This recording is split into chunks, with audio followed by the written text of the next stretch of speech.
Hi everyone, exam रस में आप सभी का भरपूर स्वागत है। हम शुरुआत करने जा रहे हैं एक नए सब्जेक्ट की, और उससे पहले संक्षिप्त में मैं आपको फिर बता दूं कि यदि आप अपनी तैयारी को बेहतर करना चाहते हैं, 2023 और 24 या अगले किसी वर्ष का आपका लक्ष्य है, तो आप जुड़ सकते हैं हमारे साथ भारत की सबसे बड़ी एजुकेटर टीम के साथ। क्यों अनअकैडमी हमें चुनना चाहिए? क्योंकि अनअकैडमी लास्ट 2 ईयर से सबसे ज्यादा रिजल्ट दे चुकी है, साथ ही साथ सबसे ज्यादा एजुकेटर की चॉइस है, फ्लेक्सिबल टाइम का ऑप्शन आपको मिलता है, mains answer writing, dedicated doubt solving session, हर वो चीज जो तैयारी के लिए जरूरी है वो आपको एक साथ एक ही प्लेटफॉर्म पर मिल जाता है। साथ ही साथ यदि हम बात करें आइकॉनिक सब्सक्रिप्शन की, बहुत सारे ऐसे फीचर्स जो आपकी तैयारी को और बेहतर करेंगे, आइकॉनिक के माध्यम से आप प्राप्त कर सकते हैं। अपनी तैयारी की शुरुआत करिए अभी हमारे साथ। हमारा रिफर कोड MK लाइव है। MK लाइव रिफर कोड आप इंस्टेंट यूज कर सकते हैं 10% डिस्काउंट के लिए, और जो भी इस समय ऑफर चल रहा होगा उस ऑफर के लिए।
Good afternoon everybody.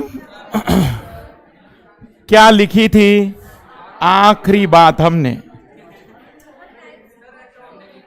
हमने टाइप लिख लिया था एटॉल, और अब शुरुआत करने वाले थे प्रवाल, विरंजन, कोरल ब्लीचिंग। ब्लीच शब्द शायद लड़के ना परिचित हो, लेकिन लालियों को पता होगा कि ब्लीच का मतलब क्या होता है, क्योंकि बहुत ही कॉमनली और मतलब बहुत सामान्य शब्द है। लाल को भी पता है तो बहुत अच्छी बात है। ब्लीचिंग एजेंट, बहुत ही फेमस ब्लीचिंग एजेंट है हाइड्रोजन परऑक्साइड। ये यूज किया जाता है हेयर्स को डी कलर करने के लिए, बॉडी के हेयर्स को डी कलर करने के लिए। वही से ये शब्द बना है ब्लीच, और ब्लीच से बना ब्लीचिंग। विरंजन का मतलब होता है, रंजन मतलब रंग, कलर।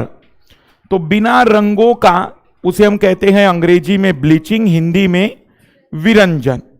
जैसे कल की क्लास में हमने देखा था कि जितने भी कोरल हैं वो इस दुनिया के सबसे ज्यादा रंगों को प्राप्त करने वाले पारिस्थितिकी तंत्र हैं। और इन रंगों के लिए वास्तविक रूप में कौन जिम्मेदार था? यह कलर क्यों आ रहा था? एक एल्गी के कारण, जिसका नाम था ज़ूजेंथीन। और हमने देखा था कि ज़ूजेंथीन कई टाइप की थी, कई रंगों की थी। तो वास्तविक रूप में अगर किसी प्रवाल की शैवाल जो उसकी सहजीवी थी उसकी मृत्यु हो जाए, मतलब एल्गी की डेथ हो जाए, तो उसका रंग समाप्त हो जाता है।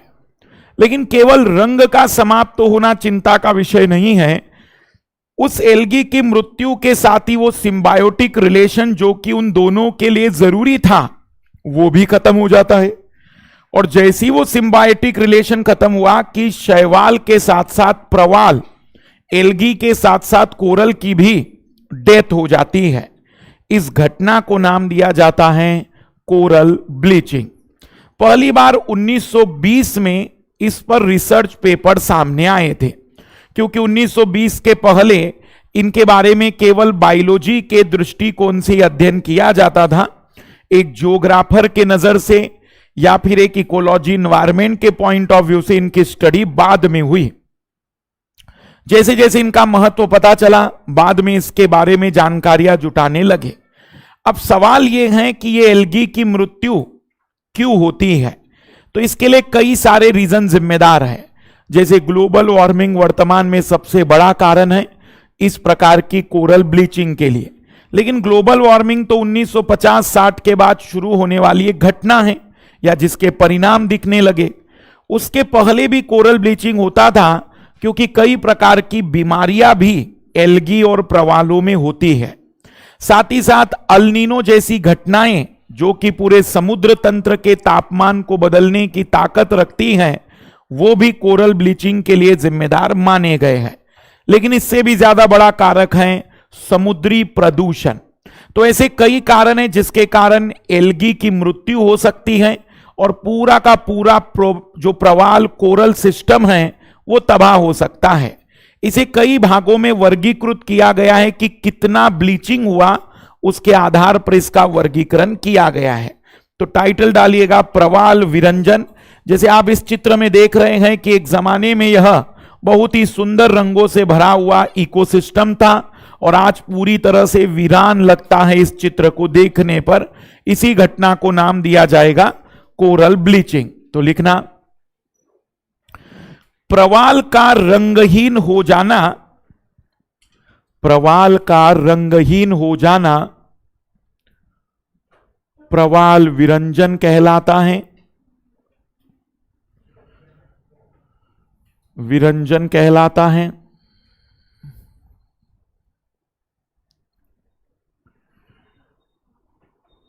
जो वास्तव में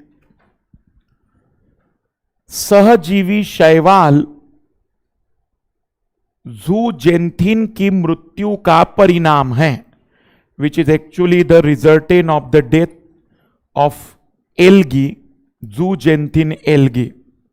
जो वास्तव में ज़ूजेंथीन सहजीवी शैवाल की मृत्यु का परिणाम है।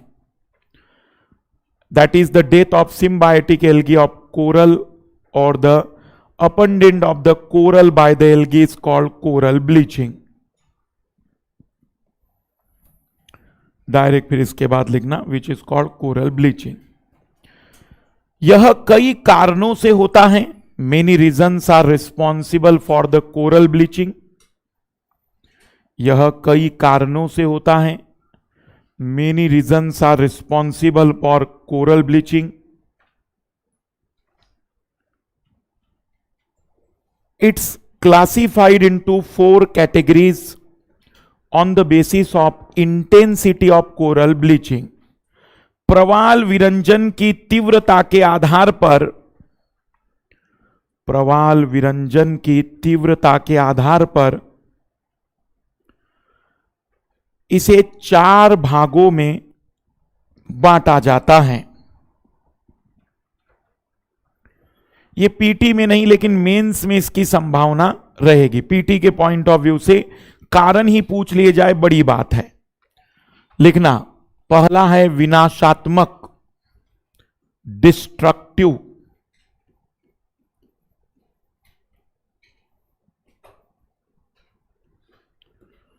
दूसरा है अधिकतम।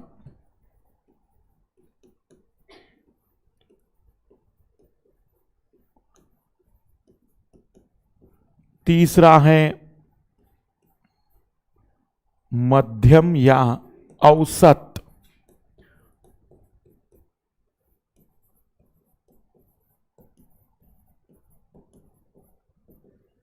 और चौथा है अप्रभावित।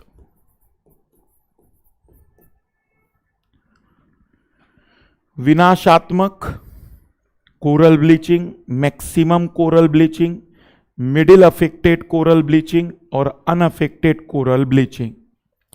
अप्रभावित का मतलब वहां कोरल ब्लीचिंग है लेकिन वो प्राकृतिक है। वो एक निश्चित दर में इस पृथ्वी पर हर जीव का जन्म और मृत्यु बंधा हुआ है, तो एक पर्टिकुलर टाइम में तो हर चीज को मरना है, तो वो खत्म हो रहे हैं लेकिन वो नेचुरल प्रोसेस है, तो हम उसे कहते हैं कि फिर वो कोई प्रभावित नहीं है। पहला लिखना विनाशात्मक, डिस्ट्रक्टिव कोरल ब्लीचिंग, विनाशात्मक प्रवाल विरंजन।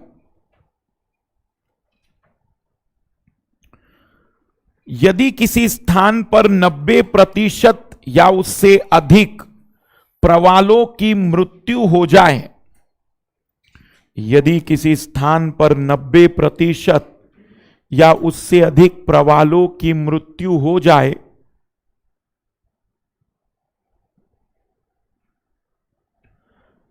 तो उसे विनाशात्मक प्रकार का प्रवाल विरंजन कहेंगे। Destructive type coral bleaching, 90% organism की डेथ हो जाएगी।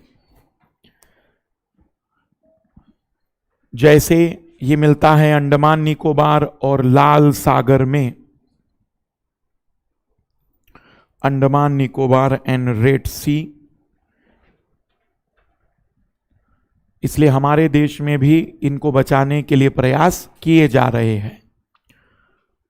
पहला डिस्ट्रक्टिव। दूसरा मैक्सिमम कोरल ब्लीचिंग, अधिकतम प्रवाल विरंजन, अधिकतम प्रवाल विरंजन। यदि 75% से अधिक लेकिन 90% से कम, यदि 75% से अधिक लेकिन 90% से कम प्रवालों की मृत्यु हो जाए,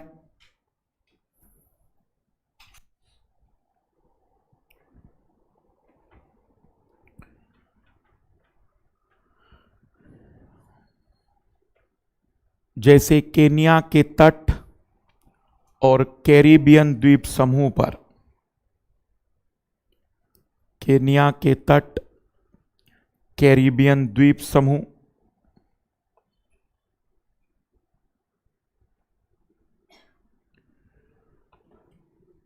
केन्या के तट और कैरिबियन द्वीप समूह पर। मध्यम प्रभावित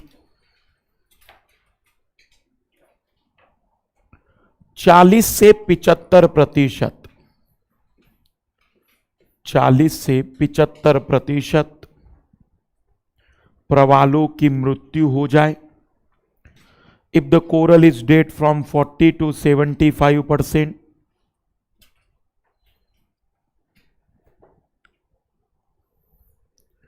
लक्षद्वीप, मालदीव, लक्षद्वीप, मालदीव, ब्राजील के तट, कोस्ट ऑफ ब्राजील,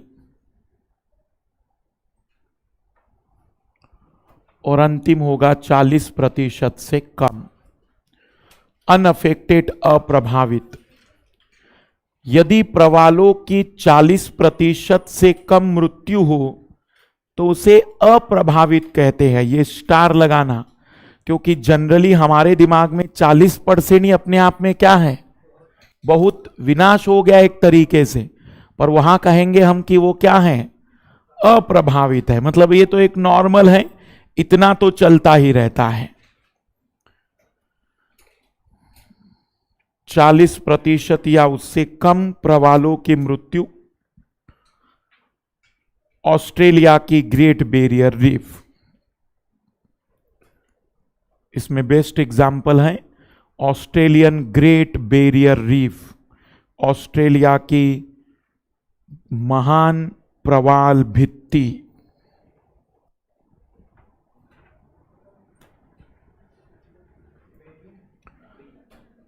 बैरियर कल लिखवाए थे ना हमने, अब लिखना रीजन, प्रवाल विरंजन के कारण, causes of coral bleaching, reasons of coral bleaching, कि प्रवाल विरंजन क्यों होता है।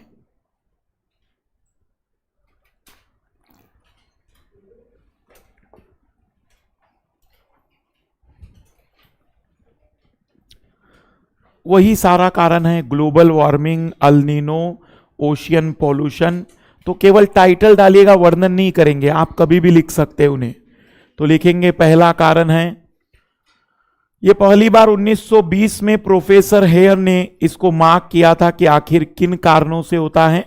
पहला लिखना वैश्विक तापन, ग्लोबल वार्मिंग।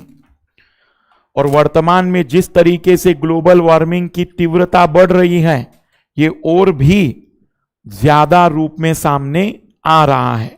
तो वर्णन नहीं करेंगे, पर काफी विस्तार से लिख सकते हैं, क्योंकि समुद्र के तापमान बढ़ने के कारण इनकी अनुकूल परिस्थितियां समाप्त हो जाती हैं।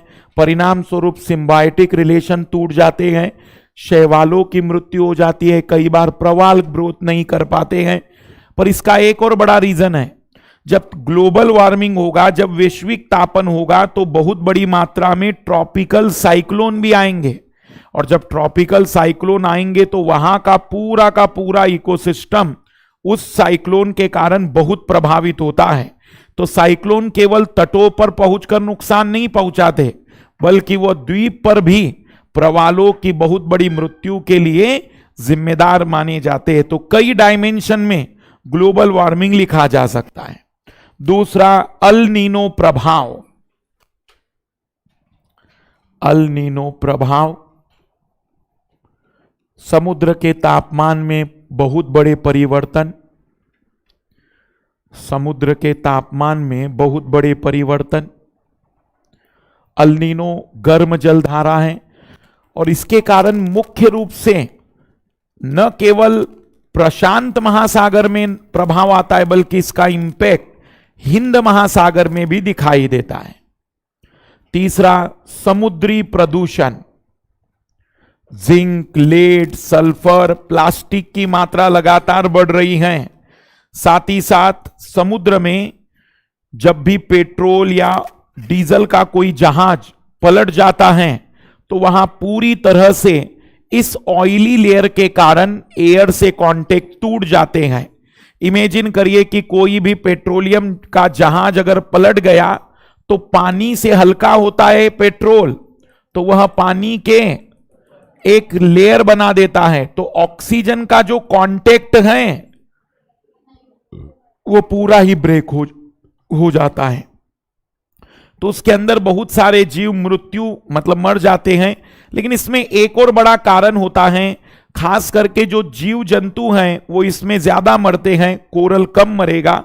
जीव जंतु इसलिए भी ज्यादा मरते हैं क्योंकि मान लीजिए मछली की किसी भी बॉडी सरफेस पर ये चिपक गया, तो याद रखिएगा कि किसी भी जलीय जीव में जो प्राकृतिक इनका ऑयल होता है वो इस घटना के कारण डिस्टर्ब होता है और इनकी त्वचा फिर सड़ना शुरू हो जाती है।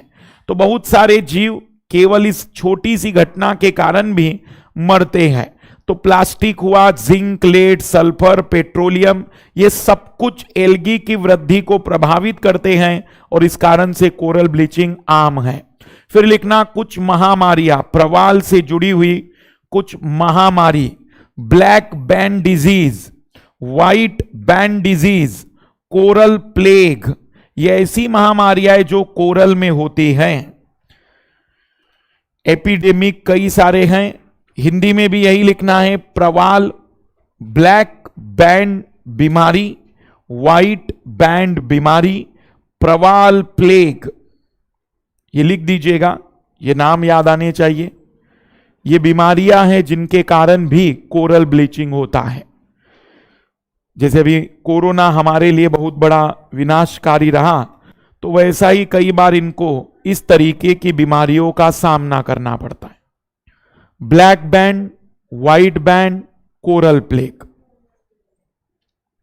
वो प्लेग और हमारा प्लेग बहुत अलग है, लेकिन लगभग लक्षण हम कह सकते हैं कि बहुत बड़ी मात्रा में डेथ का होना वही कारण इसके प्लेग के नाम का रखना है। फिर लिखना तापीय प्रदूषण, थर्मल पॉल्यूशन, थर्मल पॉल्यूशन, तापीय प्रदूषण। ग्लोबल वार्मिंग और थर्मल पॉल्यूशन में क्या अंतर है? What is the difference between the global warming and thermal pollution?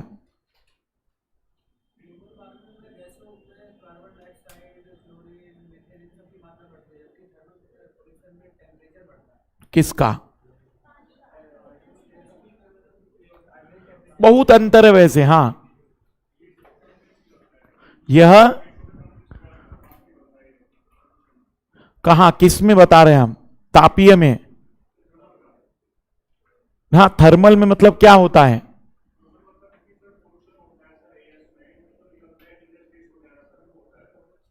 Industries से। और पूरा ग्लोबल, और यह लोकल है।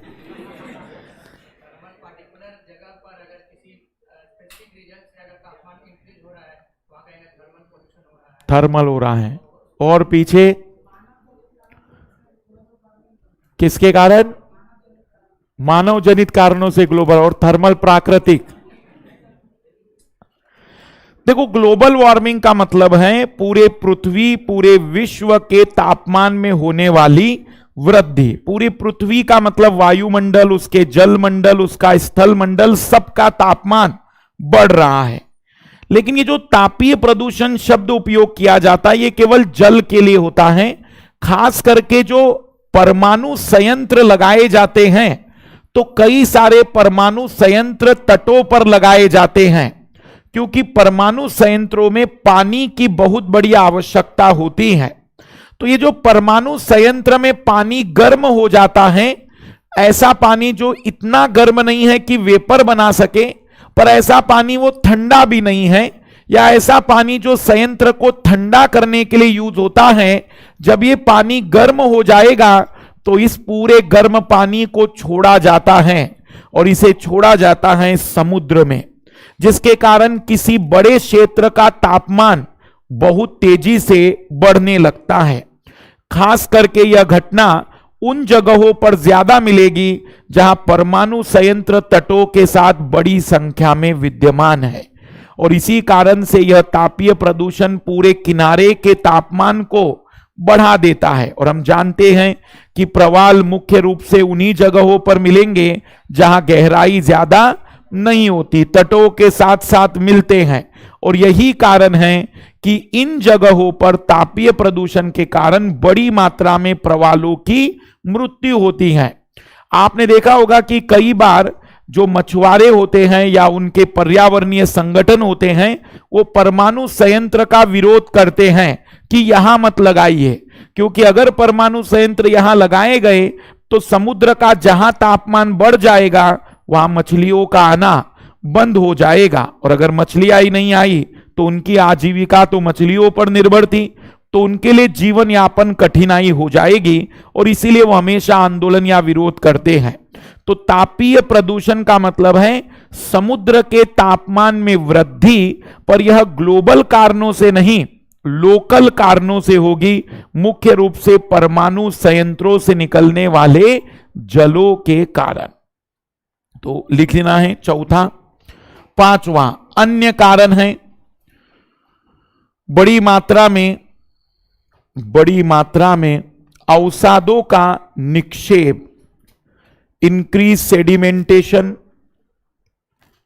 बड़ी मात्रा में अवसादों का निक्षेप, इंक्रीज सेडिमेंटेशन, ओशियन वोल्केनो, समुद्री ज्वालामुखी, ओशियन वोल्केनो, समुद्री ज्वालामुखी,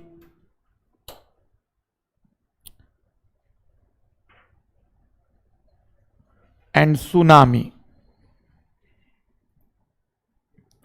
सुनामी जो कि समुद्री भूकंपों का परिणाम है।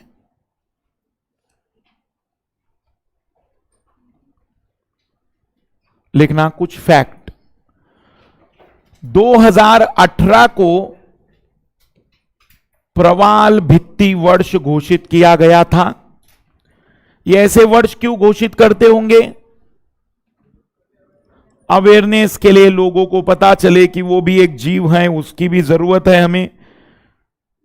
भले ही वो आपको केवल एग्जाम हॉल में ही पता चलता है, पर फिर भी पता तो चलता है कि ऐसा कोई वर्ष था।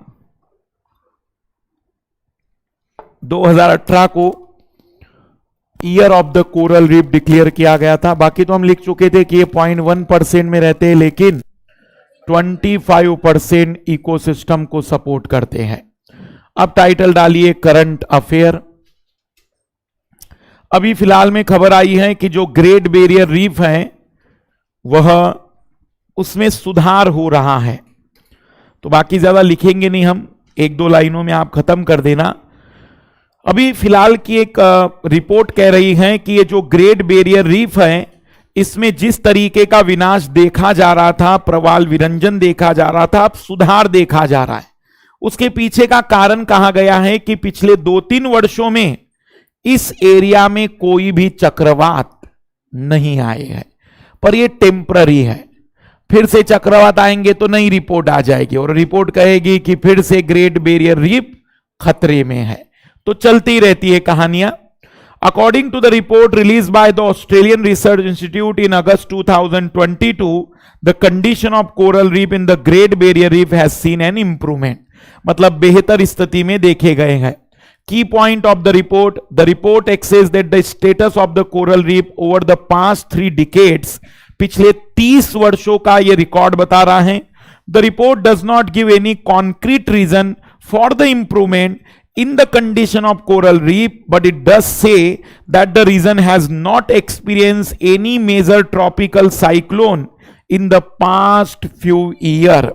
मतलब इस रिपोर्ट में कोई कारण तो नहीं दिया इन्होंने कि इंप्रूवमेंट कैसे हुआ, लेकिन वो ये जरूर बता रहे हैं कि बड़ा कारण जो हमें लग रहा है, पिछले कई वर्षों से यहां उष्ण कटिबंधीय चक्रवात नहीं आए हैं। इस पर गौर करो। मतलब इतनी इंपॉर्टेंट बात समझा रहा हो, पर लाल लाली घटनाओं करना ध्यान देकर उधर ज्यादा ध्यान दे रहे, जहां ध्यान नहीं देना चाहिए। आइए, यह सफलताओं के लक्षणों का एक और कैरेक्टर है। तो शॉर्ट में लिखिएगा, बस ये पॉइंट लिखना है, डिस्कस। ऑस्ट्रेलिया में हुए हाल फिलहाल के रिसर्च का यह परिणाम है। ऑस्ट्रेलिया में हुए हाल फिलहाल के रिसर्च का यह परिणाम है, शोध का यह परिणाम है।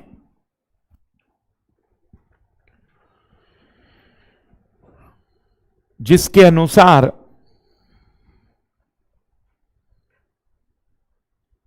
यहां के प्रवालों में सुधार दिखाई दे रहा है। यह अच्छी खबर इसलिए क्योंकि इतनी विपरीत परिस्थितियों में भी चीजें बेटर हो रही है। लेकिन यहां एक पॉइंट लिखना, लेकिन इसका कोई स्पष्ट कारण अभी तक रिपोर्ट में वर्णित नहीं किया गया है। लेकिन इसका कोई स्पष्ट कारण इस रिपोर्ट में वर्णित नहीं किया गया है। The report does not give any concrete reason for the improvement, any concrete reason of the improvement. तो अब करंट कर रहे, तो एक बार पूरा करंट कर लेते हैं, क्योंकि अब इसमें जो दो टॉपिक बचे हैं, रिसोर्स और पॉल्यूशन, उसमें ज्यादा कुछ नहीं है करना आपको, ये उसमें सारी चीजें नोट कर लिया इंग्लिश मीडियम वालों ने। The report does not give any concrete reason for the improvement, बस मेन इंपॉर्टेंट पॉइंट याद रखना।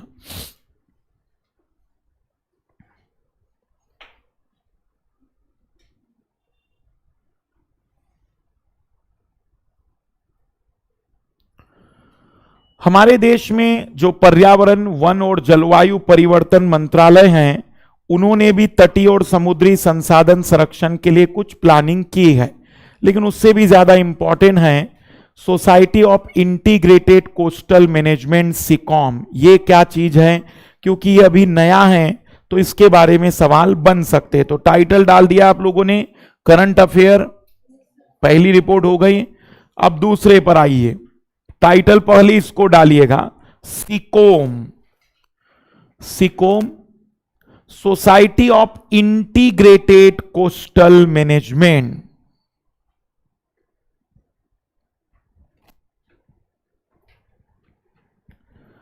Society of integrated coastal management लिखना, भारत सरकार के अंतर्गत आता है। किस मिनिस्ट्री में है? पर्यावरण, वन और जलवायु परिवर्तन मंत्रालय। पर्यावरण, वन और जलवायु परिवर्तन मंत्रालय।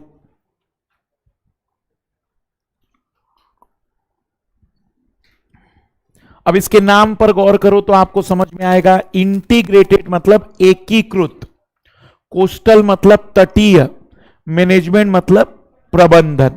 तो तटीय एकीकृत प्रबंधन का समाज मतलब तटों को कैसे बेटर रखे, उनको कैसे साफ रखे, उनको कैसे पर्यावरण अनुकूल रखे और मानव के हितों के लिए कैसे उनका उपयोग करे, इनका यही मकसद होता है। लिखना, एकीकृत तटीय प्रबंधन सोसाइटी का गठन पर्यावरण, वन, जलवायु परिवर्तन मंत्रालय भारत सरकार के तत्वाधान में किया गया, जिसका लक्ष्य देश और तटवर्ती समुदायों को निरंतर रूप से और परिष्कृत लाभ प्रदान करने के लिए आकर्षक, स्वस्थ और लचीला तटीय समुद्री वातावरण उपलब्ध कराना है। लोगों को बेटर टूरिज्म मिल सके, तटों का प्रदूषण न्यूनतम हो सके, साथ ही साथ तटों को मानव हितों के अधिक उपयोगी बनाया जा सके। Society of Integrated Coastal Management has been established under the aegis of the Ministry of Environment, Forest and Climate Change, Government of India, with a vision for vibrant, healthy and resilient coastal and marine environment for continuous and enhanced outflow of benefit to the country and the coastal community.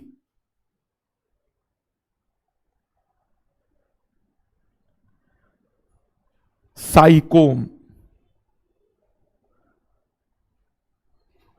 UPSC इसको सवाल ऐसे पूछेगी कि साइकोम का संबंध है, option दे देगी जलवायु परिवर्तन में हाल में हुए सम्मेलन से, ऑप्शन बी दे देगी रूस के द्वारा उपयोग किया गया आधुनिक मिसाइल, ऑप्शन सी डाल देगी चीन के द्वारा लॉन्च किया गया एक उपग्रह, और ऑप्शन डी ऐसा डाले कि जो लोग कहेंगे कि ये तो हो ही नहीं सकता है। तो यूपीएससी में बस ऑप्शन खूबसूरत होते हैं, सवालों में ऐसी कोई कठिनाई नहीं होती। लिख लिया इसे? ये सब उनकी वेबसाइट पर लिखा हुआ है। तटों को बेटर करने वाला संगठन है ये, और भारत सरकार ही इसका पूरी तरह से प्रबंधन, मैनेजमेंट या सारी चीजों के लिए भारत सरकार ही यहां जिम्मेदार है।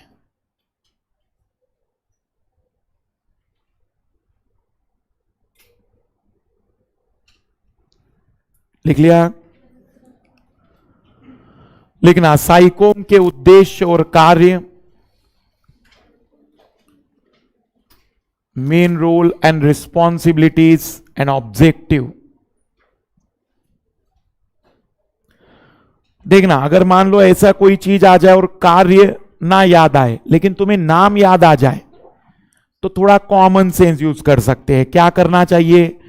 आपको इसका हिंदी नाम मिल गया कि तटों का एकीकृत प्रबंधन सोसाइटी है, और आपको काम याद नहीं आ रहे हैं, तो थोड़ा कॉमन सेंस उसके नाम पर गौर करो। तटों का प्रबंधन, वो भी एकीकृत तरीके से। तो आपको लिखना चाहिए पहला पॉइंट, तटों को किस तरीके से मानव हितों के अनुकूल किया जा सकता है, तटीय पर्यावरण को किस तरीके से बेहतर रखा जा सकता है, तटों की पारिस्थितिकी को, वहां के जीव जंतुओं को भारत के लिए कैसे उपयोगी किया जा सकता है। कुछ चीजें यूपीएससी में रटनी नहीं पड़ती, वो अपने आप आती है, केवल नाम के बलबूते। तो कई जगह पर आपको ऐसे संगठन मेंस में भी आ जाते हैं और आप टेंशन में आ जाते हैं कि इसका तो मुझे कुछ नहीं पता, लेकिन तुम्हें अगर नाम समझ में आ गया है तो काम बताना कोई बहुत बड़ी बात नहीं है, बट नाम तो समझ में आना चाहिए। मान लो साइकोम आ गया तो ऑब्वियसली वहां तो तुम्हारे हाथ बंद गए, अब तुम कुछ नहीं कर सकते हो, लेकिन पूरा नाम सामने आ गया है और आपको पूछा जा रहा है कि इसका क्या महत्व है, तो ये तो कोई भी बता सकता है अगर थोड़ा कॉमन सेंस है तो। मैं ये नहीं कहूंगा कि सब जगह फेंकना है, पर जहां पर कुछ नहीं हाथ में है वहां तो इस विकल्प को यूज किया जाएगा। तो लिखते चलेंगे, भारत के तटवर्ती क्षेत्रों के प्रबंधन में रिसर्च और डेवलपमेंट, स्टेक धारक मतलब जिन लोगों के हाथ में वे लोग जुड़े हुए हैं। तटों में कौन कौन से लोग हैं? तो तटों में वहां के निवासी, सरकार के जितने भी सेना के क्षेत्र के लोग, वहां पर रिसर्च करने वाले वैज्ञानिक, अंतरराष्ट्रीय समुदाय, वहां का पारिस्थितिकी तंत्र, सभी को क्या कहेंगे? Stakeholder. उन्नत प्रौद्योगिकी समर्थित प्रवर्तन के माध्यम से CRZ का अतिक्रमण रोकने और संस्थाओं को मजबूत बनाने, नियामकीय और विधिक सुधारों को सहायता प्रदान करना। ऐसे कठिन शब्दों में मत लिखिए, साधारण शब्दों में लिखिए। तटों के प्रबंधन के लिए कानून बनाना, कानून बनाने की सलाह देना, विनियमन का कार्य करना, nodal agency for strategic planning, management, execution, monitoring and successful implantation of integrated coastal zone management, practice in across the country and national project management units for the ICZM project and INCURE project in all the 13 coastal state। तो यहां हमें एक और data मिल गया, हमारे देश में तटीय राज्य कितने हैं? 13। ये शायद CRZ नहीं, ICZM है, ICZM।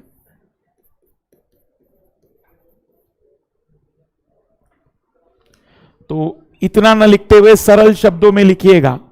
पहला, भारत में एकीकृत तटवर्ती क्षेत्र प्रबंधन कार्यकलापों को बेहतर तरीके से लागू कराना। दूसरा, इस क्षेत्र में रिसर्च और विकास के लिए कार्य करना। तीसरा, बेहतर उन्नति का, बेहतर प्रौद्योगिकी का उपयोग करते हुए संस्थाओं को मजबूत बनाना और विधिक सुधारों को लागू करना।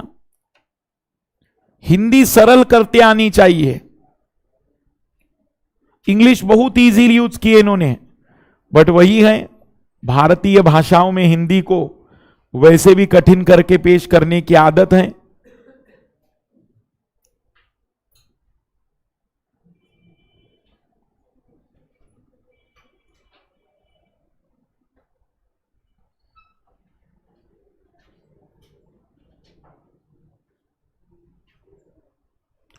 अंग्रेजी वाले लिख देना।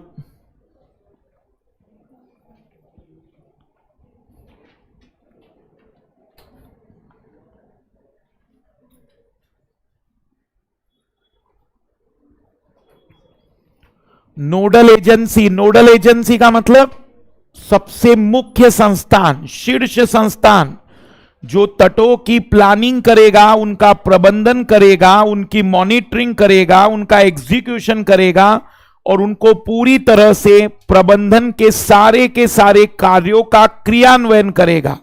नोडल जब शब्द जुड़ जाए तो समझ जाना कि उससे जुड़ी हुई सबसे प्रमुख संस्था है ये।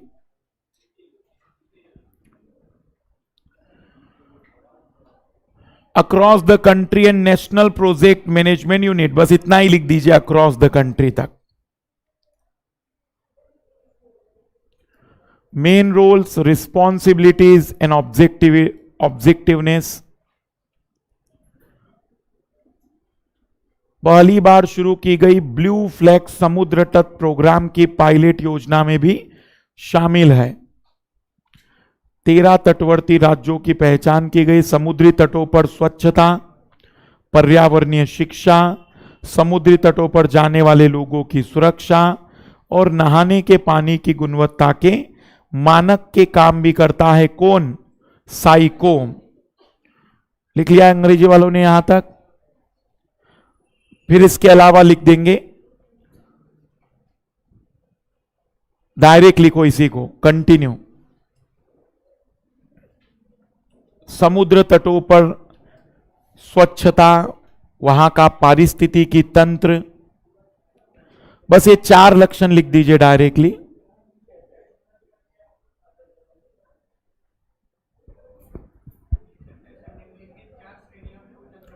हाँ, वो अंतरराष्ट्रीय स्टैंडर्ड को प्राप्त करने के लिए, लेकिन वह तो टारगेट वही।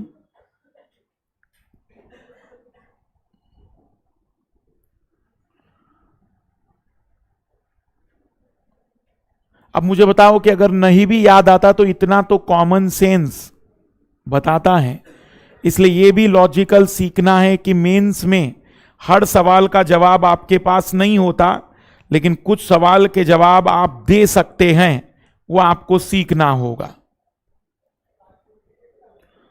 समुद्र तटों पर स्वच्छता, ठोस अपशिष्ट प्रबंधन, समुद्र तट पर जो कचरा होता है उसका भी प्रबंधन।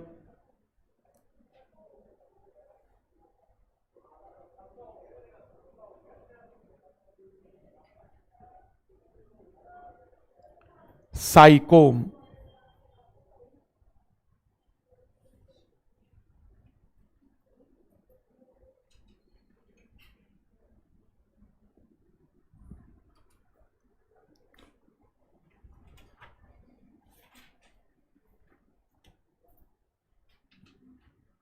लिख लिया है?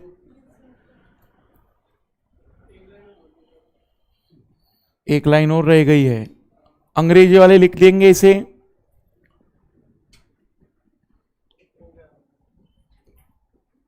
Coastal cleaning, solid waste management, environmental education, security of the people who live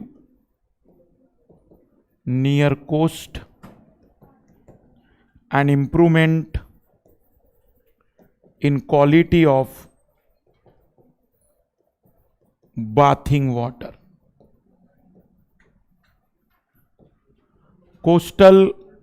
Coastal cleaning, solid waste management, environmental education, security of the people who live near coast, and improvement in quality of bathing water.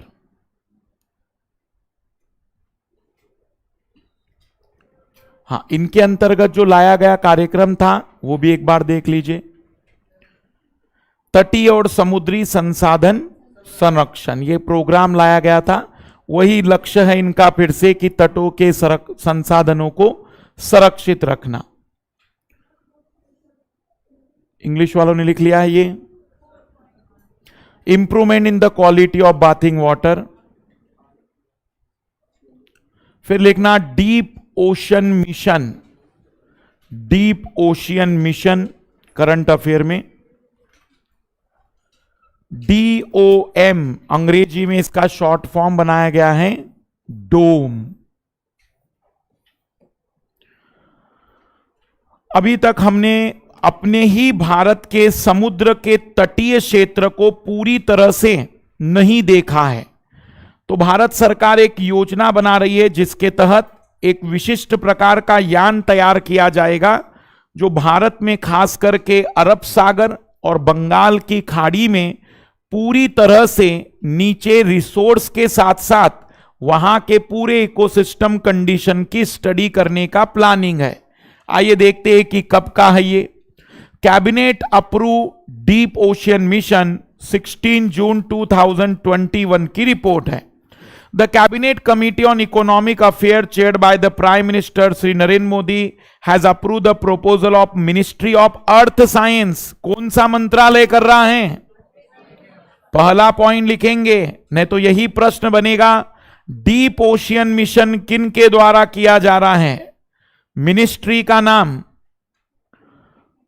पृथ्वी विज्ञान मंत्रालय, पृथ्वी विज्ञान मंत्रालय, बहुत बढ़िया। Ministry of earth science on deep ocean mission with a view to explore, क्या उद्देश्य है? यहां के संसाधन और गहरे समुद्र की तकनीक को विकसित करने के लिए। पैसे देखना कितने लगेंगे। The estimate cost of the mission will be ₹4077 crore for a period of 5 years to be implanted in a phase wise manner. The estimated cost for the first phase for 3 years would be 2823.4 crore. ये सब लिखना नहीं है, बस ये आंकड़े ध्यान से समझिए। Deep ocean mission with be a mission mode project to support the blue economy initiative of the government of India. एक पॉइंट लिखना, यह भारत की नीली अर्थव्यवस्था, नीली अर्थव्यवस्था योजना का हिस्सा है। ब्लू इकोनॉमी, ब्लू इकोनॉमी मतलब समुद्र से जुड़ी हुई, जल से जुड़ी हुई इकोनॉमी। इस इकोनॉमी में मछली पालन, इस इकोनॉमी में इससे जुड़े हुए जो रिसोर्सेस हैं। Ministry of the earth science will be the nodal ministry implanting this multi institutional ambitious mission, मतलब इसमें और भी इंस्टीट्यूट शामिल हैं। तो 3 पॉइंट लिखे आपने, पहला मंत्रालय, दूसरा रिसोर्स और डीप ओशियन टेक्नोलॉजी को यूज करना, तीसरा ब्लू इकोनॉमी का यह इनिशिएटिव है। 2021 में केंद्रीय कैबिनेट ने पृथ्वी विज्ञान मंत्रालय द्वारा प्रस्तावित डीप ओशियन मिशन को स्वीकृति प्रदान की। उल्लेखनीय कि समुद्र की गहराई का पता लगाने और अन्य संभावित पक्षों की खोज करने के लिए इस मिशन को वर्ष 2018 में प्रस्तावित किया गया था। इस मिशन की अवधि 5 वर्ष होगी और इसके लिए लगभग 4100 करोड़ रुपए की बजटीय राशि अभी भेजी गई है। पृथ्वी विज्ञान मंत्रालय इस मिशन को लागू करने वाला नोडल मंत्रालय है। इस मिशन केंद्रीय योजना है। केंद्रीय योजना मतलब इसमें किसी राज्य का कोई हस्तक्षेप नहीं है, इसमें राज्यों के लिए अलग से आवंटन का प्रावधान नहीं है।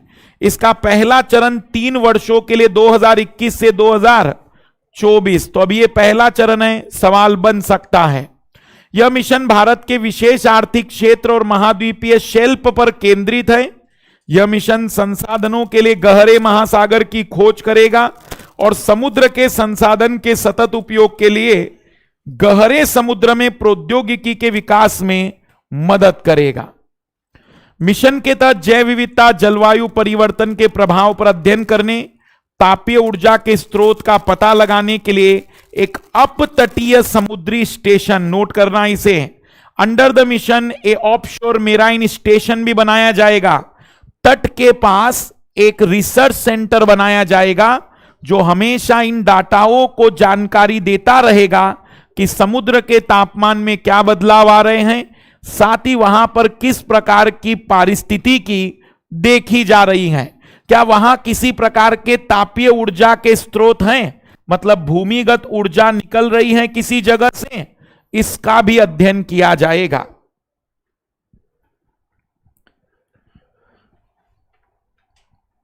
ऑब्जेक्टिव में सवाल की तो संभावना है ही, सब्जेक्टिव में भी, क्योंकि अभी 3 साल तक चलेगा ये, इसलिए यूपीएससी 23 में भी पूछ सकती है और 24 में भी। डीप ओशियन मिशन मंत्रालय लक्ष्य कार्यक्रम 5 वर्षों का है, जिसमें पहला फेज 3 वर्षों का है और इसी फेज में पूरा खर्चा होगा। मैक्सिमम जो भी है लगभग 2800 करोड़ रुपए, बहुत बड़ी धनराशि होती है। 2800, वो तो 5 साल का है, 3 साल में 2800 करोड़ रुपए के आसपास खर्च करना है।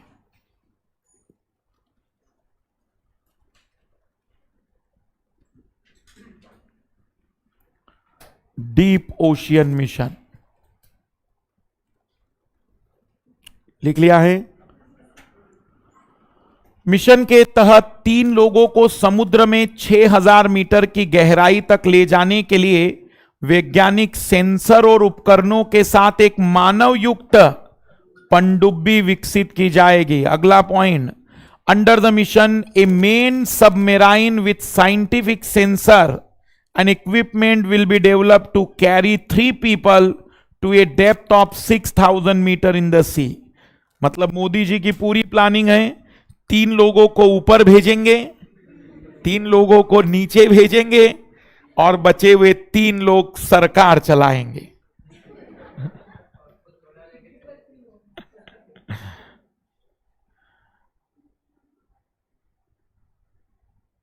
तो 3 लोग जाएंगे आकाश या गगनयान में, 3 लोग जाएंगे डीप ओशियन के तहत।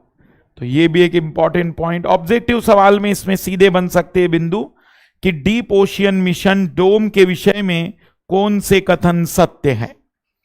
तो 1 2 3 करके यूपीएससी बना सकती है प्रश्न। और यूपीएससी तभी सवाल बनाती है जब चीजें बिल्कुल चर्चा से समाप्त हो जाती है। कोरोना के बारे में इस बार सवाल आया मेंस में, 2 साल से सवाल नहीं के बराबर थे, वो इकोनॉमिकल थे, पर रियल कोरोना का जो सवाल था इस बार मिला। तो वो तभी सवाल को पूछना पसंद करती है जब लोग उस पर चर्चाएं करना बंद कर देते हैं।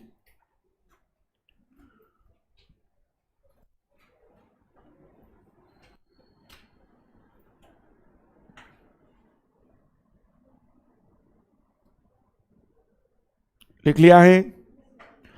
मिशन का एक अन्य उद्देश्य पॉलीमेटालिक नोड्यूल का पता लगाना है और निकालना है। देखो पॉलीमेटालिक नोड्यूल मतलब हम ऐसी खोज करना चाह रहे हैं कि किसी जगह पर हमें बहुत बड़ी मात्रा में धातुओं का खजाना मिल जाए।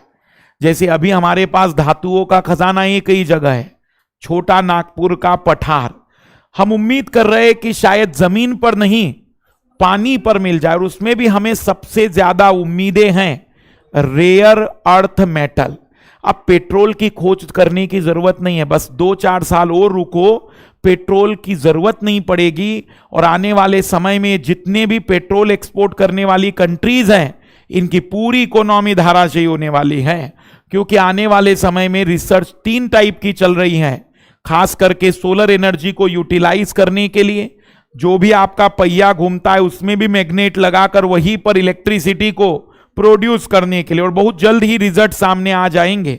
तो पेट्रोल अब डीजल इनके पीछे नहीं लगे हुए हैं, रेयर अर्थ मेटल। इस समय चाइना सबसे ज्यादा तेजी से उभरने का कारण है रेयर अर्थ मेटल। इसका सबसे बड़ा उदाहरण लीजिए कि भारत में पिछले 8-9 महीनों में जितनी भी 4 व्हीलर बनी है, उन सभी 4 व्हीलर में जो बटन होते हैं जिससे कि गाड़ी को आप लॉक करते हैं, वो सेमीकंडक्टर से बनाए जाते हैं और सेमीकंडक्टर में एक रेयर अर्थ मेटल की जरूरत पड़ती है। वो रेयर अर्थ मेटल केवल चाइना के पास है, तो चाइना ने उसका एक्सपोर्ट बंद करवा दिया है। अब जब एक्सपोर्ट बंद कर दिया तो क्या करना पड़ेगा? एक्सपोर्ट चाइना कर ही नहीं रहा है, वही जाओ अपनी कंपनी खोलो, वहीं पर चीज बनाओ और तब जाकर वह दूसरे देश में पहुंच पाती है। इसकी मुक्ति का केवल एक ही तरीका है, आप उस मेटल की खोज करिए। रेयर अर्थ मेटल वर्तमान में जितनी चाइना के पास है उतनी किसी के पास नहीं है। और इसी कारण से मोबाइल, आईफोन को थोड़ा ध्यान से देखना, उसमें लिखा होता है, भले ही डिजाइन कैलिफोर्निया का है, बट पूरी तरह से इसका निर्माण चाइना में हुआ है, क्योंकि चाइना उस मेटल को आने नहीं देगा। तो बनाएंगे वहां पर, एक्सपोर्ट करेंगे चाइना से और लिख देंगे कि डिजाइन के साथ यह मोबाइल कहां का है, एप्पल का आईफोन है। लगता है लोगों को कि अमेरिका का है, लेकिन ये आईफोन भी कहां का फोन है? चाइना का है, क्योंकि वह बनते ही वहीं पर हैं। मैक्सिमम रेयर अर्थ मेटल की खोज में लगे हैं, तो इसके पीछे भी वही कारण है।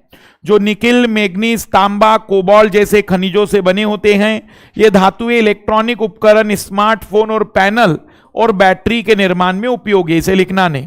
मिशन के तहत महासागर थर्मल एनर्जी रूपांतरण OTEC तकनीक का विकास करना भी सम्मिलित है।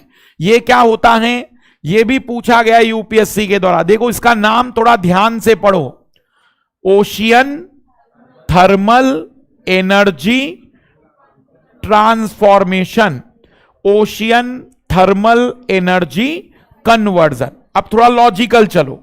मान लो कि किसी जगह समुद्र का तापमान बढ़ जाए, तो वहां पर तापमान बढ़ने के कारण पानी का आयतन बढ़ेगा, तो वहां समुद्र का जो लेवल है वो थोड़ा सा, और जहां पर तापमान कम है वहां समुद्र का लेवल थोड़ा सा, तो अपने आप यहां पर इस तरीके की समुद्री धारा, यहां बीच में टरबाइन लगा लो, क्या होगा? अब टरबाइन घूमेंगे अपने आप। जैसे ही टरबाइन घूमे, इलेक्ट्रिसिटी प्रोड्यूस कर दीजिए। ऐसी इलेक्ट्रिसिटी को OTEC इलेक्ट्रिसिटी के नाम से जाना जाता है। तो OTEC पर भी काम करना है। यह एक ऐसी तकनीक है जो ऊर्जा दोहन के लिए सतह से समुद्र के तापमान के अंतर का उपयोग करती है। तो OTEC भी इसका एक लक्ष्य है। मिशन के तहत जलवायु परिवर्तन के भविष्यगत अनुमानों को समझने, अवलोकन करने के लिए मॉडल भी विकसित किए जाएंगे। इसके अलावा समुद्री जैव विविधता के संदर्भ में इस मिशन के अंतर्गत प्रयास किए जाएंगे। Cabinet approved deep ocean mission, इन्होंने अपने 6 लक्ष्य दिए हैं। ये ओरिजिनली कैबिनेट ने, तो हमारी टीम ने एक्सप्लेन किया, पर इन्होंने अपने 6 लक्ष्य दिए हैं। वो की पॉइंट देख लीजिए क्या क्या है। पहला की पॉइंट देख लीजिए, मतलब ये ऑफिशियल है लक्ष्य। The deep ocean mission consist of the following 6 major component. पहला, development of technology for deep sea mining, मतलब समुद्र, गहरे समुद्र में खनन करने की, इससे हम क्या विकसित कर लेंगे? तकनीक, क्योंकि हमें इससे अनुभव होगा कि नीचे जाने पर क्या क्या प्रॉब्लम आती है। दूसरा, development of ocean climate change advisory services, समुद्र में जलवायु परिवर्तन के क्या प्रभाव होंगे, इसके लिए हम सलाहकारी चीजें डेवलप करेंगे।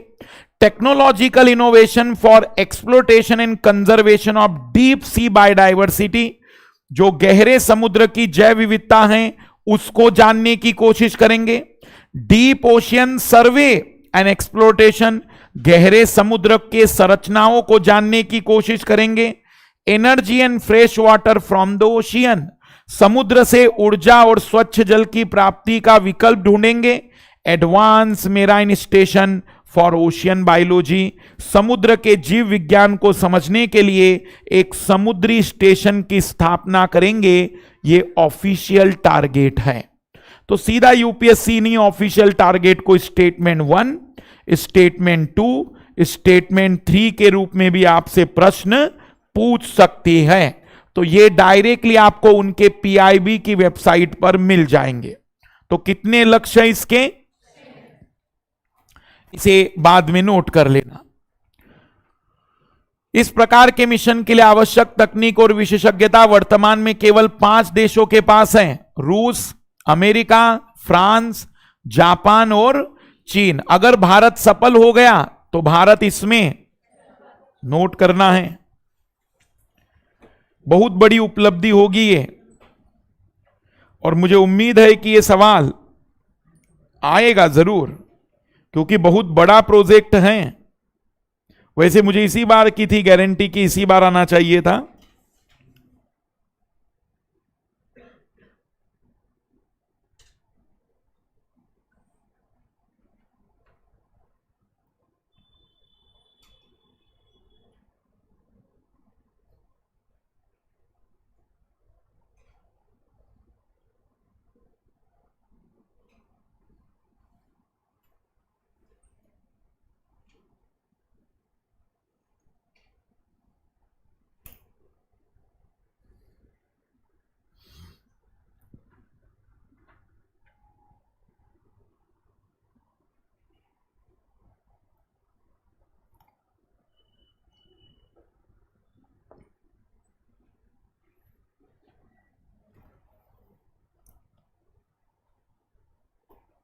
देखो क्यों इतना कठिन है गहरे समुद्र में जाना।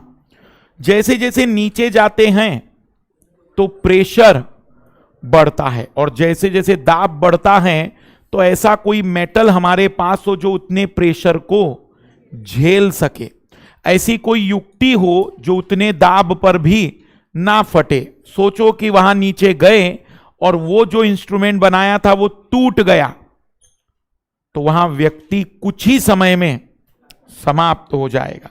आप ये नहीं सोचेंगे कि हमें ऑक्सीजन मिल रहा है सब, क्योंकि इतना बॉडी प्रेशर झेल, जब वो मेटल नहीं झेल पाई तो हम कौन से मेटल से ज्यादा मजबूत है। इसलिए बहुत जरूरी होता है ऐसी युक्ति का निर्माण करना जो इतने प्रेशर को झेल सके।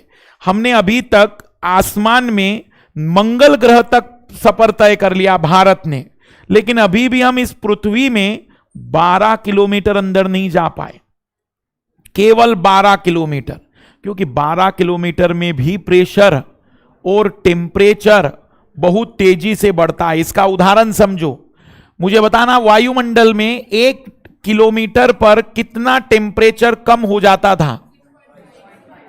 तो मैं ये भी कह सकता हूं ना कि ऊपर से नीचे आने पर 6.5 डिग्री से टेम्परेचर क्या होता है, या ये कह सकते हैं कि हर 165 मीटर पर 1 डिग्री बढ़ता है नीचे जाने पर।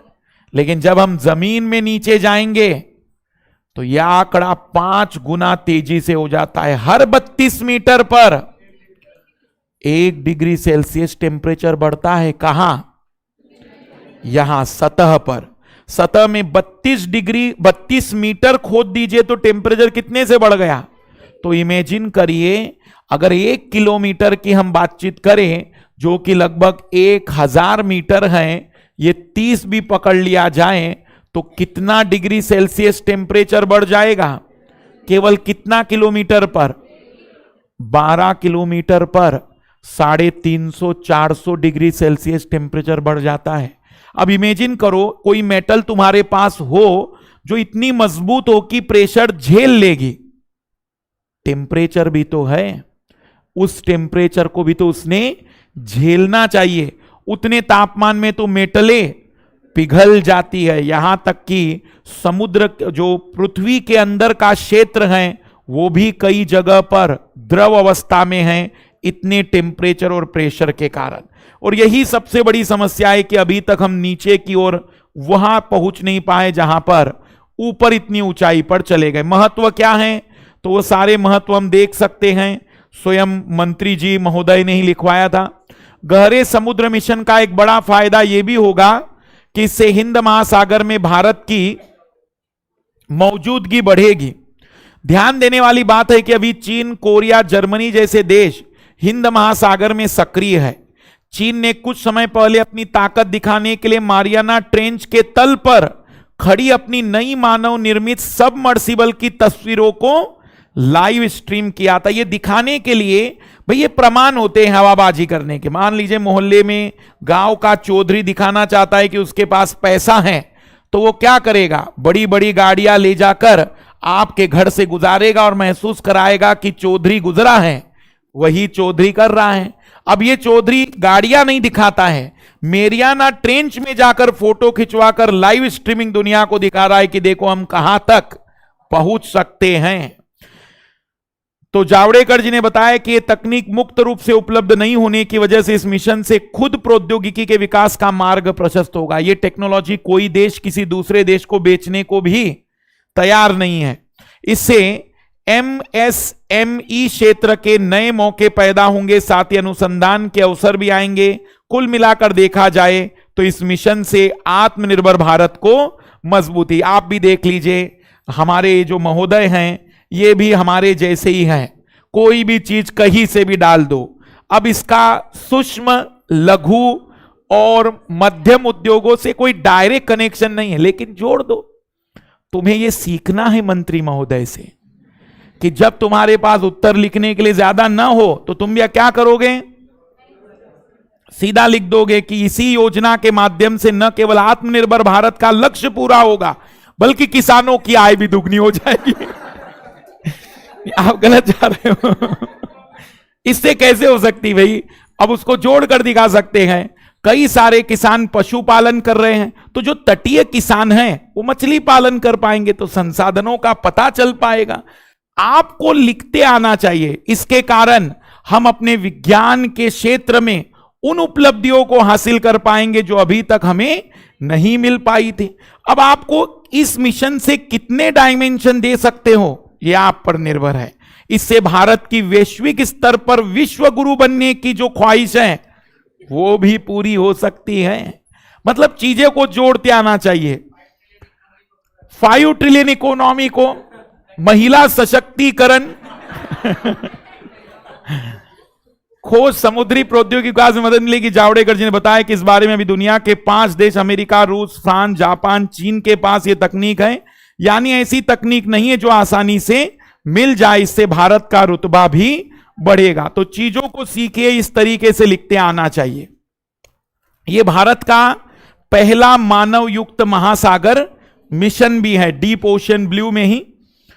2021 में पृथ्वी विज्ञान मंत्रालय ने चेन्नई में भारत का पहला मानव युक्त महासागर मिशन समुद्रयान भी लॉन्च किया है। यह दूसरी खबर है, लिखेंगे समुद्रयान, ऊपर गगनयान, नीचे समुद्रयान। और यह भी किस मंत्रालय के तहत है? पृथ्वी विज्ञान मंत्रालय।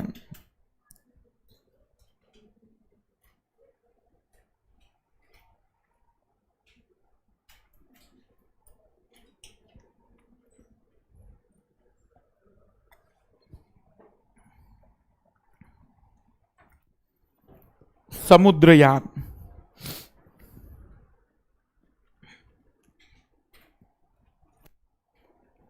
अधिकतर लोगों ने गगनयान तो पढ़ लिया लेकिन समुद्रयान नहीं पढ़ा है।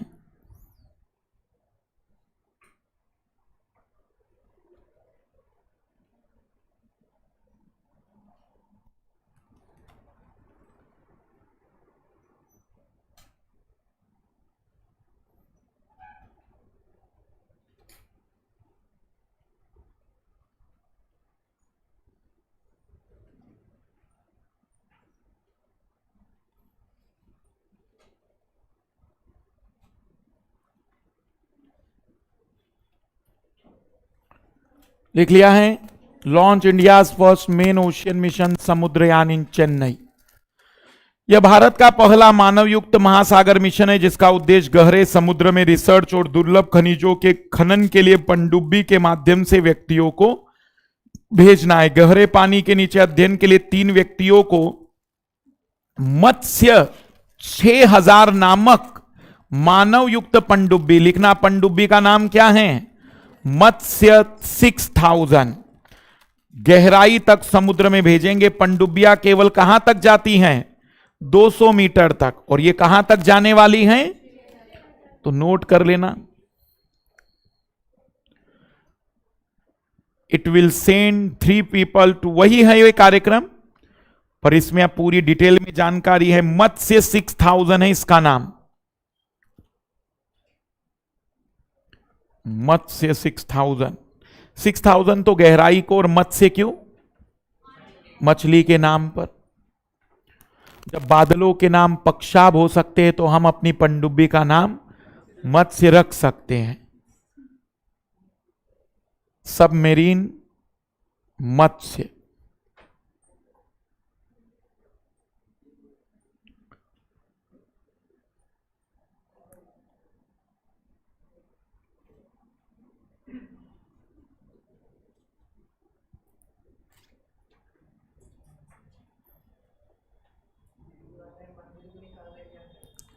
अभी तो बहुत कुछ खोजना बाकी है।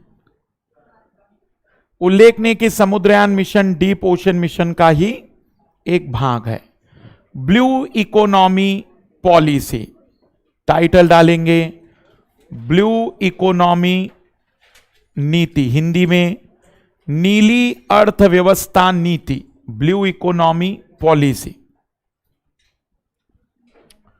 ब्लू इकोनॉमी पॉलिसी, और इसको भी जारी करने वाला है ministry of earth science.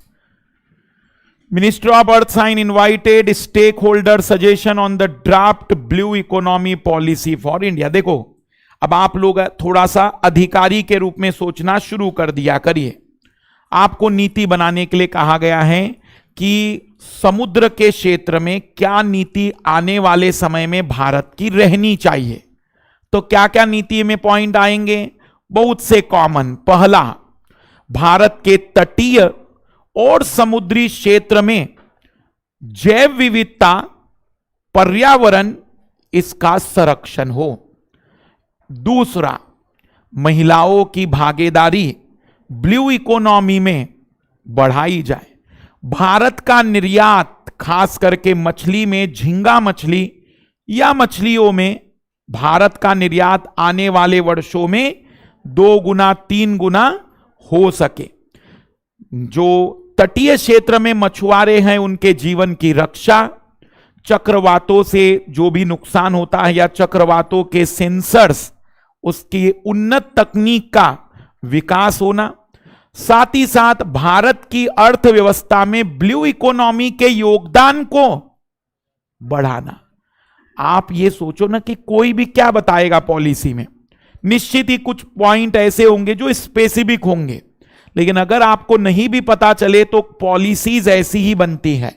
Policies में हमेशा ही एक बड़े लक्ष्य की ओर टारगेट किया जाता है, आने वाले 5 वर्ष में, 6 वर्ष में। जैसे मान लीजिए आपसे कहा जाता कि भारत की रक्षा नीति का ड्राफ्ट जारी हुआ है, मुख्य बिंदु बताइए, क्या रहेंगे? हम लगातार कोशिश कर रहे हैं कि हम अपने आयात जो हथियारों का कर रहे थे उसको क्या करेंगे। तो पहला टारगेट है कि अब आयात पर हमारी निर्भरता समाप्त हो जाएगी। महिलाओं की प्रतिभागिता, घरेलू उद्योगों को, साथ ही साथ उन्नत हथियार, उन्नत मिसाइलों का कार्यक्रम के लिए रिसर्च बढ़ाए जाएंगे। बजटीय आवंटन और भारत आत्मनिर्भर भारत के कार्यक्रम को और भी मजबूती के साथ लागू किया जाएगा। गौर करोगे तो घुमा फिराकर आपको 4-5 पॉइंट वही मिलते हैं। मैं ये नहीं कहूंगा कि हर जगह ये विकल्प अपनाना है, लेकिन जहां भी आपको नीतियां आया और आपको लगा कि ये नीतियां तो मैंने पढ़ी ही नहीं है, थोड़ा पॉइंट पर गौर करिए, इर्द गिर्द ढूंढिए चीजों को। आपके आसपास ही है सारी पॉलिसीज, जो एक जगह है वो दूसरी जगह भी है। महिलाओं का योगदान, महिलाओं का पार्टिसिपेशन, एमएसएमई को बेहतर करना, लघु सूक्ष्म और मध्यम मझोले उद्योगों को बेहतर करना, आत्मनिर्भर भारत का कार्यक्रम, 5 ट्रिलियन का जो टारगेट है, उन सारी चीजों को इसमें जोड़ सकते हैं। पिछले वर्ष केंद्र ब्लू इकोनॉमी नीति का मसौदा जारी किया गया। पृथ्वी विज्ञान मंत्रालय ने अभी तक इसकी अंतिम नीति जारी नहीं हुई है। ए sustainable ocean and coastal economy which emerge when economic activity is in balance with the long term capacity of ocean and coastal ecosystem to support this activity and remain resilient and healthy. Blue economy में क्या क्या target हैं? Inclusive and improve the lives of all, आ गया point, सभी का समावेशन। दूसरा, use smart shipping to lessen the impact on the environment, पर्यावरण को बेहतर रखने के लिए स्मार्ट शिपिंग का उपयोग। हार्नलेस रिन्यूएबल एनर्जी, नवीकरणीय ऊर्जा, जैसे ओटीईसी था, तटीय पर पवन ऊर्जा थी, ज्वारीय ऊर्जा थी, इनका यूज किया जाएगा। Take action against illegal fishing, जहां रोका गया वहां पर भी फिशिंग हो तो एक्शन लेंगे। Marine, little and ocean pollution को नियंत्रित करना। Protect coastal communities from the impact of the climate change. Conserve marine life and ocean, create job, reduce poverty and hungers. घुमा फिरा कर बता दीजिए ऐसी कोई चीज जो आपको लगती हो कि सर ये तो मैंने सुनी नहीं थी। पॉलिसीज इसी पैटर्न के बेसिस पर बनती हैं। जीडीपी में ब्लू इकोनॉमी के योगदान में वृद्धि, अर्थव्यवस्था में कुल 4.1% का योगदान है। तटीय समुदाय के जीवन में सुधार, समुद्री जैव विविधता का संरक्षण, समुद्री संसाधनों की सुरक्षा, रोजगार के अवसरों का सृजन, तटीय सुरक्षा। लक्षित बिंदु, नीली अर्थव्यवस्था और महासागरीय प्रशासन के लिए राष्ट्रीय लेखा ढांचा, ऑडिटिंग की शुरुआत, तटीय समुद्री स्थानिक योजना और पर्यटन को बढ़ावा, समुद्री मत्स्य पालन, जलीय कृषि और मछली प्रसंस्करण, विनिर्माण, उभरते उद्योग, व्यापार, प्रौद्योगिकी, सेवाएं और कौशल विकास, तटीय और गहरे समुद्र में खनन, अप तटीय ऊर्जा, सुरक्षा के रणनीतिक आयाम और अंतरराष्ट्रीय जुड़ाव। Why the need for a new policy? क्योंकि भारत समुद्र तट की कुल लंबाई लगभग 7,516 किलोमीटर है, बहुत बड़ी है, भूमि की तटीय रेखा से भी बड़ी है। द्वीप प्रदेश की तटीय रेखा की लंबाई 2094 है। 9 राज्य ऐसे जिनकी सीमा समुद्र से लगती है, 9 नहीं,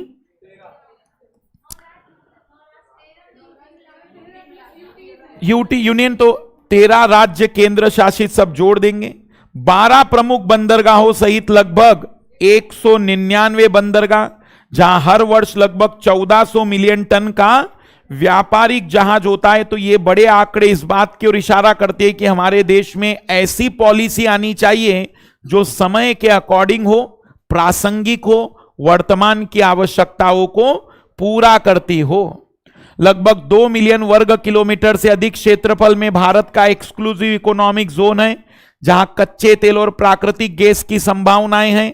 भारत की तटीय अर्थव्यवस्था 4 मिलियन से अधिक मछुआरों के लिए रोजगार, 40 लाख मछुआरों के लिए रोजगार लाती हैं।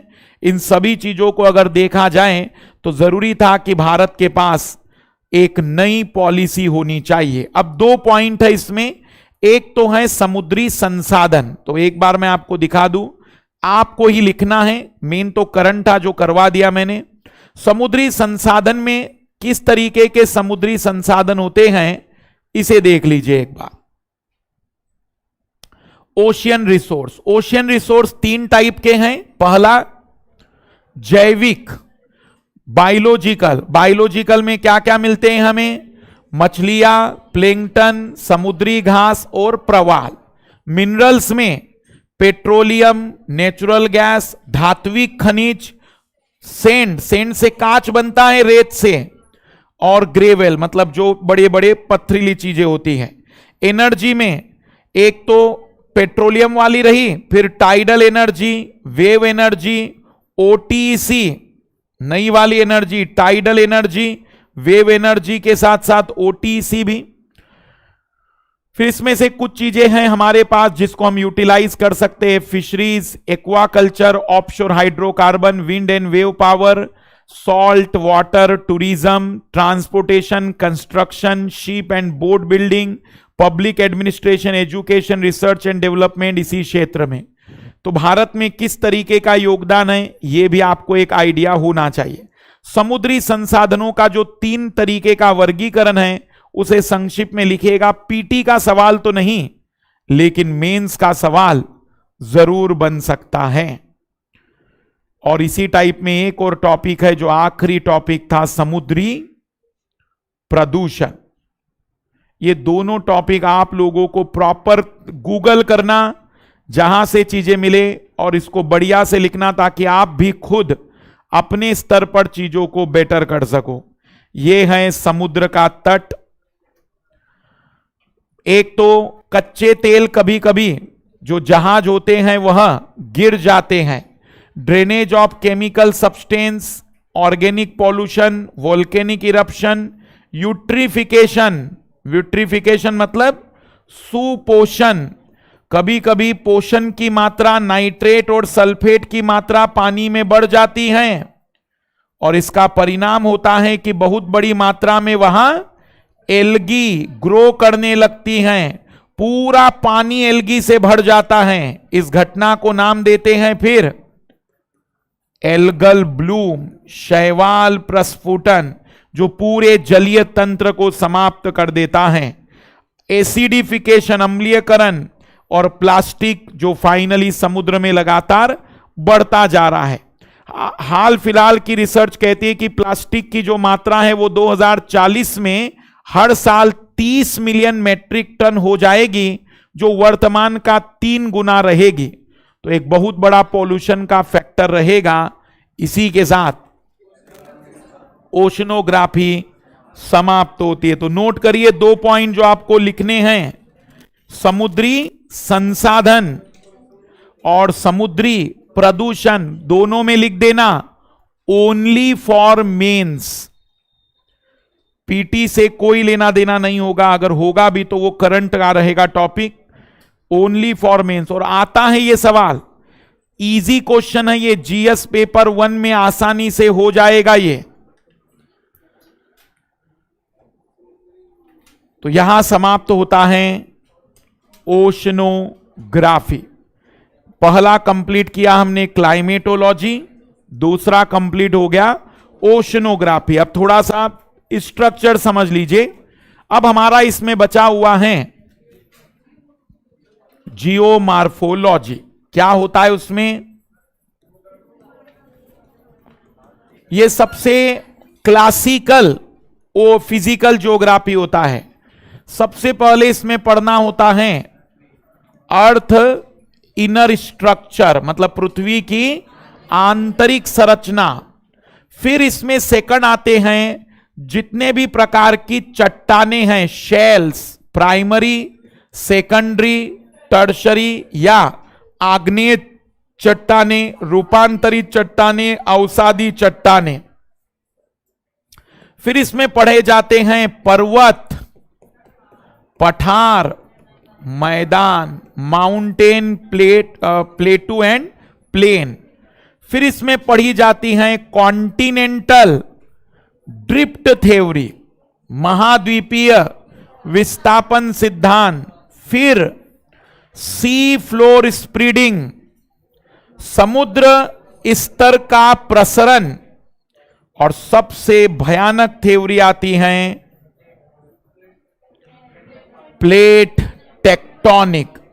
और उसके बाद फिर 2 बड़ी घटनाएं, वोल्केनो, ज्वालामुखी, और भूकंप। ये एक जमाने में बहुत डिटेल में पढ़ना पड़ता था, पढ़ना तो अभी भी पड़ेगा वैसे, पर 3 इसमें जो इंपॉर्टेंट हैं ये आजकल बहुत ज्यादा पूछे जाते हैं। एक तो inner structure, continental drift theory, महाद्वीपीय विस्थापन सिद्धांत, और प्लेट टेक्टोनिक। प्लेट टेक्टोनिक इस पूरे यूनिट की सबसे केंद्रीय इकाई मान के चलिए, जिसके इर्द गिर्द सारी दुनिया घूम रही है। जैसे पूरे क्लाइमेटोलॉजी में क्लाइमेट क्लासिफिकेशन, पूरे ओशनोग्राफी में जो समुद्री धाराएं, वैसे ही पूरे जियोमार्फोलॉजी में प्लेट टेक्टोनिक। इनका अपना ही अलग महत्व है। तो ये पूरा हमें लगेंगे 6 क्लासेस, इसमें 6 से 7 क्लास। तो मेरी प्लानिंग ये हुई है कि ऐसा नहीं करेंगे हम लोग, संडे के दिन मैं आपको बुलाऊंगा सुबह 7 बजे और 2 बजे तक। हंस रहे आप लोग? तुम अकेले थोड़ी, मैं भी तो संकट में रहूंगा। तुम लोगों को तो बैठना होता है, मास्टर को एक एक पॉइंट समझाना है, बोलना है, थकूंगा तो मैं। तो पूरी 5 घंटे की एक क्लास संडे और 5 घंटे की एक क्लास सैटरडे, इसके बाद फिर बचा हुआ सेगमेंट। तो एक तरीके से मुझे लगता है कि अगर हम 2 क्लास लेंगे 5-5 घंटे की प्रॉपर तरीके से, आप लोग थोड़ा खाना पीना खा के आ जाइएगा। सुबह 7 बजे जो भी हो सकता है वो प्रबंध करके रखिएगा। हर बार मास्टर खर्चा नहीं उठाएगा। तो हम पूरा प्रयास करेंगे कि ज्यादा से ज्यादा 2 क्लासेस या 3 क्लासेस में ये कवर हो जाए, क्योंकि इन तीनों यूनिट से मिनिमम 7 से 8 सवाल की पूरी गारंटी रहेगी। और क्लाइमेटोलॉजी और ओशनोग्राफी में इससे बियॉन्ड मत पढ़िएगा। ज्यादा से ज्यादा आपको पढ़ना हो तो क्लास 11 की भौतिक भूगोल के सिद्धांत, यही एक किताब आप पढ़ सकते हैं। बाकी कुछ मत पढ़िए, बहुत पर्याप्त हैं। अपने बाकी के सिलेबस को कवर करना शुरू कर दीजिए जितना जल्दी हो सके। तो अब हमारी मुलाकात, आपको सूचित किया जाएगा। सभी लोगों ने ऑफलाइन जब आ रहे होंगे तो साइन और नंबर लिखे हैं ना, वो नंबर चालू अगर झूठे हैं तो मैसेज उसी पर जाने वाले हैं। तो उसी पर आपको मैसेज मिलेगा कि जियोमॉर्फोलॉजी की क्लास इस तारीख को है, सभी लोग आमंत्रित रहेंगे। 5 घंटे में आधा सिलेबस कवर कर लेंगे। तो नेक्स्ट क्लास में हम देखेंगे आगे की बातचीत। शेयर और लाइक करते चलेंगे और रिफर कोड के रूप में। धन्यवाद।